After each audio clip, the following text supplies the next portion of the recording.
Con mucha energía, por supuesto. Cambiando de tema, a lo largo pues de la entrada del programa, estuvimos comentando acerca que el día de hoy se conmemora el 153 aniversario de la Batalla de Puebla, desarrollada justamente el 5 de mayo de 1862, y fue pues un combate entre el ejército mexicano y el Segundo Imperio Francés, donde además la victoria del ejército mexicano pues fue inédita en esa fecha. Para contarnos justamente de este tema y ampliarnos más la información, se encuentra con nosotros Alejandro Rosas, quien es historiador, y hablar de este tema maravilloso que pues es parte fundamental de la historia, evidentemente, de nuestro país. Alejandro, muy buenos días, ¿cómo estás? Buenos días, Paula, muy bien, pues sí, exactamente, hoy celebramos, aquí sí celebramos, porque otras veces nada más conmemoramos, que conmemorar es recordar, pero hoy sí vale la pena que celebremos esa batalla que fue totalmente inusitada, no la batalla, sino la victoria. O sea, realmente no había nada que dijera o nos diera esperanzas ese 5 de mayo de 1862,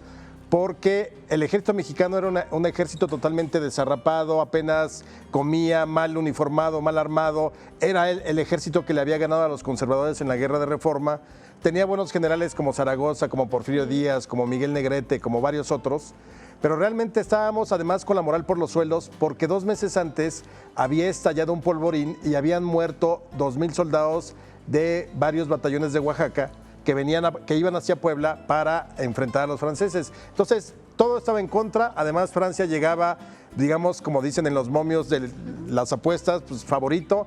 Era el primer ejército del mundo, muy profesionalizado, buenos sueldos, bien uniformados. Entonces, realmente yo creo que lo importante del 5 de mayo es que se ganó porque ya había también un sentimiento de unidad nacional que no existía al menos 20 años antes cuando nos invadieron los norteamericanos. Cuando se da la intervención francesa en ese 1862, ya se había generado un concepto de Estado-Nación y eso permitió que sacaran la victoria. Además, ¿sabes qué? Los franceses muy sobraditos, valga la expresión. Llegaron muy confiados, va a ser un día de campo ahí en Puebla, entre Loreto y Guadalupe, tanto que Lorenzés, que es el general en jefe que viene a cargo de la expedición francesa, con una soberbia increíble, le escribe a Napoleón III, el emperador de los franceses, un día antes de la batalla y le dice: tenemos tal superioridad de orden, de organización y de moral sobre los mexicanos que le digo a usted, su majestad, que con 6,000 hombres soy el amo de México. Y como dicen, tómalas perico, la perdieron ahí el 5 de mayo. Importante de verdad, y creo que un parte aguas, como le llaman por ahí, importante también fue pues que estaban al mando de Ignacio Zaragoza y que además pues bueno fue electo en ese entonces por Benito Juárez y que pues sin duda pues marcó también pues gran parte de la historia del ejército mexicano en esa época, ¿no? Claro, mira, Zaragoza es un general muy joven, apenas pasa los 30 años, ya había participado en la Guerra de Reforma, muy joven, y de hecho ya había participado en la Guerra de Reforma en varias batallas importantes, pero esta es la que lo va a proyectar en un año muy difícil para él. En enero de 1862 había fallecido su esposa y había quedado huérfana su hija pequeña, que se le encarga a la mamá. Creo que apenas tenía como 2 años, ¿no? Sí, algo así. Muy chiquita la niña. Ya no la vuelve a ver. Él se va al frente del Ejército de Oriente, organiza Puebla, gana en Puebla y el 8 de septiembre se muere. Se muere por una infección de tifo. Y pues prácticamente fue el gran año de Zaragoza. Además de las cosas curiosas, es una batalla que por primera vez en la historia se transmite en directo.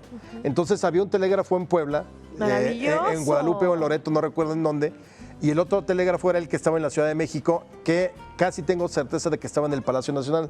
Entonces Juárez y sus ministros estaban prácticamente al pendiente de lo que estaba sucediendo.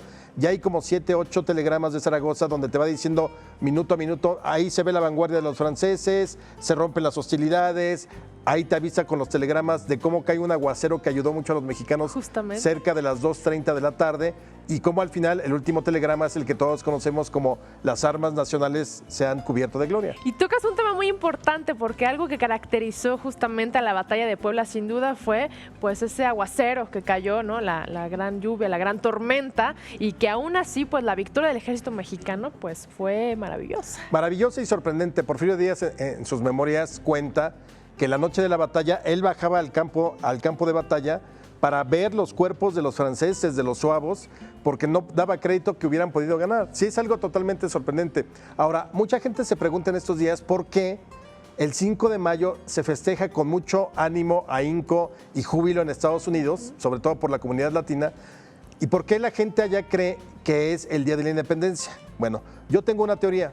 Durante esos años, de 1862 al 67, que estuvieron los franceses en México, Juárez, para defender a la República, habló muchas veces de que se estaba librando la segunda independencia de México. Okay. Entonces está en los discursos, está en las cartas, le decía una y otra vez a los mexicanos, estamos peleando por la independencia de México, saquemos a los franceses, luchemos. Entonces quedó en la conciencia colectiva la idea de que desde el 5 de mayo había iniciado la independencia en la lucha contra los franceses. Okay.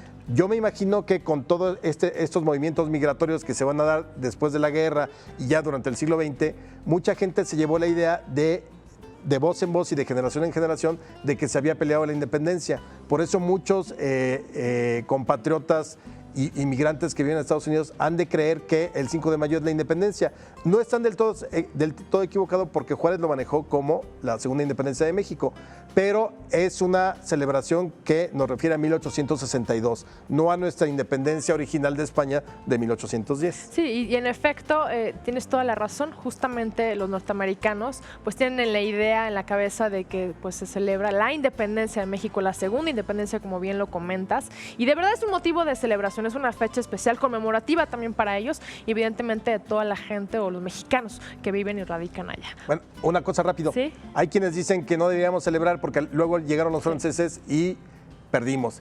Sí, no. O sea, el hecho de que hayamos ganado en 1862 retrasó un año todos los planes intervencionistas y con ello un montonal de dinero que gastó Francia, que a la larga fue lo que hizo que perdieran en México. No podían sostener un año un ejército. Ellos pensaban que en 62 iban a ganar, entraban felices, se ponía el imperio y se acabó. Y no, ese año de retraso por la victoria mexicana significó a la larga la derrota de Francia en México. Pues un día de verdad, Alejandro, conmemorativo de grandes celebraciones al 153 aniversario y de verdad, pues muchas gracias por instruirnos, de verdad, Alejandro. Hola, muchas gracias. Quiero invitarte también de que después del programa a las